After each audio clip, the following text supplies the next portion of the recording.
Dear student, आज हम class 9th Hindi का पेपर करेंगे एमपी बोर्ड। चलिए शुरू करते हैं। सबसे पहला आपका प्रश्न सही विकल्प चुनकर लिखिए।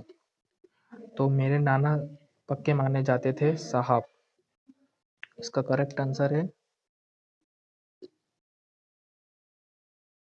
साहब। अंगूठी दिखाना मुहावरे का अर्थ होता है इन मौके पर मना करना। रस के कितने अंग होते हैं? तो 4 होते हैं।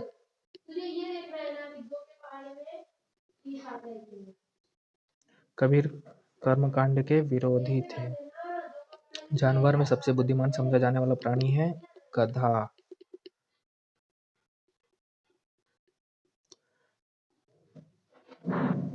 नाना शादी के तुरंत बाद उन्हें छोड़कर बैरिस्ट्री चले गए थे।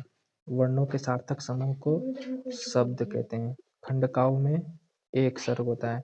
ललदद्द भाषा की लोकप्रिय कवि थी कश्मीरी।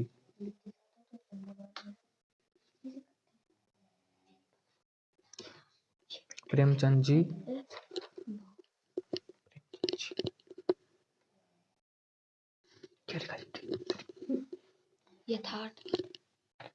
यथार्थवादी कवि, यथार्थवादी के कवि थे। अब सत्य असत्य। नानी के मन में देश की आजादी के प्रति जुनून था। बिल्कुल सही आंसर है। जो पढ़ा लिखा हो उसे अनपढ़ कहते हैं। गलत। पंचवटी एक खंड काव्य। सत्य। कवि को कोयल से ईर्ष्या हो रही थी। सत्य। प्रेमचंद के जूते नए नए थे। गलत। उन्होंने किसी से मांगे थे।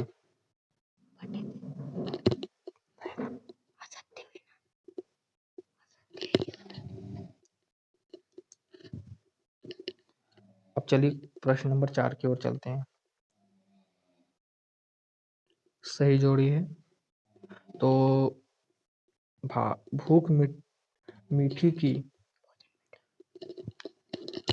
इसका आंसर है भोजन मीठा।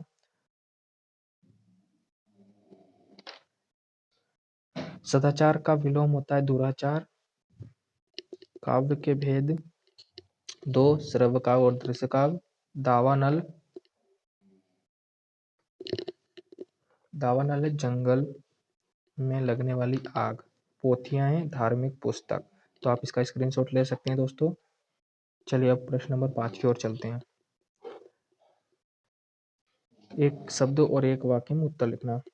लेखिका ने अपनी नानी को क्यों नहीं देखा? तो इसका आप उत्तर लिखेगा, मैं बोल दे रहा हूँ। क्योंकि वहां स्वर्ग चली गई थी। क्योंकि लेखिका की नानी स्वर्ग चली गई थी, इसीलिए लेखिका ने अपनी नानी को नहीं देखा। अब सेकंड क्वेश्चन है, क्यों कि वह स्वर्ग चली गई थी। स्वर्ग चली गई थी। ओके दोस्तों। उपसर्ग किसे कहते हैं? तो इसकी आप परिभाषा लिखिएगा। वह वर्ण जो किसी शब्द के आगे जुड़कर शब्द का अर्थ बदल देते हैं उन्हें उपसर्ग कहते हैं। लिख लीजिएगा दोस्तों। एक बार और बोल देता हूँ। वो वर्ण जो किसी शब्द के आगे जुड़कर शब्द का अर्थ बदल देते हैं उन्हें उपसर्ग कहते हैं। क्वेश्चन नंबर 3, गोस्वामी तुलसीदास के प्रमुख महाकाव्य का नाम क्या है? तो इसका तो आप सभी को मालूम है, रामचरितमानस है। रसखान का मूल वास्तविक नाम क्या था? तो आप इसमें लिखिएगा सैयद इब्राहिम। ओके दोस्तों। चलिए अब आगे क्वेश्चन बढ़ते हैं। क्षितिज का अर्थ क्या है? जहां पर आसमान धरती मिलते हैं। सॉरी दोस्तों, आसमान नहीं, जहां पर आसमान एवं धरती जहां मिलते हैं ना, हम जब देखते हैं तो लगता है कि आसमान धरती से मिल गई है, उसे हम कहते हैं क्षितिज। तो आप लिखिएगा जहां पर आसमान धरती मिलते हुए प्रतीत होते हैं। ओके दोस्तों। अब क्वेश्चन नंबर 3 है आपका, तत्सम शब्द किसे कहते हैं? उसके अथवा में तद्भव शब्द किसे कहते हैं? उदाहरण सहित लिखिए। 7वां प्रश्न है आपका, निम्नलिखित मुहावरे का अर्थ लिखते हुए वाक्य में प्रयोग कीजिए। अपना उल्लू सीधे करना, आंख में धूल झोंकना। चलिए इसका आप उत्तर देख लीजिए। तो दोस्तों ये रहा आपका तद्भव शब्द का उत्तर।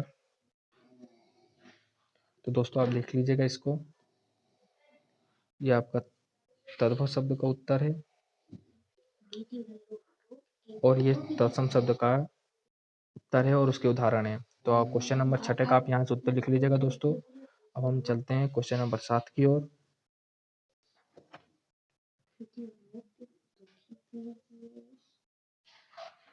तो क्वेश्चन नंबर 7 है हमारा, निम्नलिखित मुहावरों का अर्थ लिखकर उसमें प्रयोग करना है। तो देखिए आपको क्या क्या आया है। आंखों में धूल झोंकना, तो आप ये वाला लिखिएगा सिर्फ, आंखों में धूल झोंकना और अपना उल्लू सीधा करना। आप इन दोनों का ये दोनों लिख लीजिएगा दोस्तों। ओके दोस्तों, चलिए अब आगे बढ़ते हैं। आंसर नंबर 8 है, अनुप्रास अलंकार की परिभाषा उदाहरण सहित लिखिए। तो आप यहाँ से उत्तर लिख लीजिएगा दोस्तों। अब क्वेश्चन नंबर 9 की ओर चलते हैं। क्वेश्चन नंबर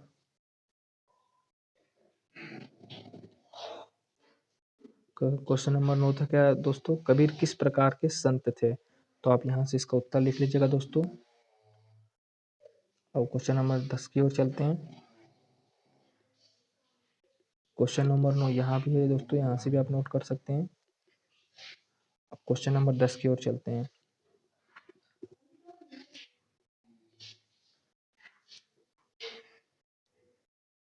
रस खान ब्रज में क्यों जन्म लेना चाहते हैं, इसका भी उत्तर आप यहाँ से लिख सकती है दोस्तों, लिख लीजिएगा।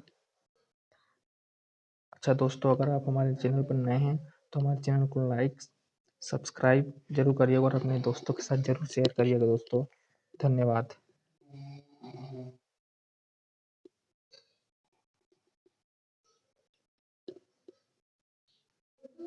दोस्तों इसके बाद हम जल्द आगे का सॉल्यूशन लाएंगे, तब तक आप इन प्रश्नों को लिखिएगा उत्तर। धन्यवाद दोस्तों।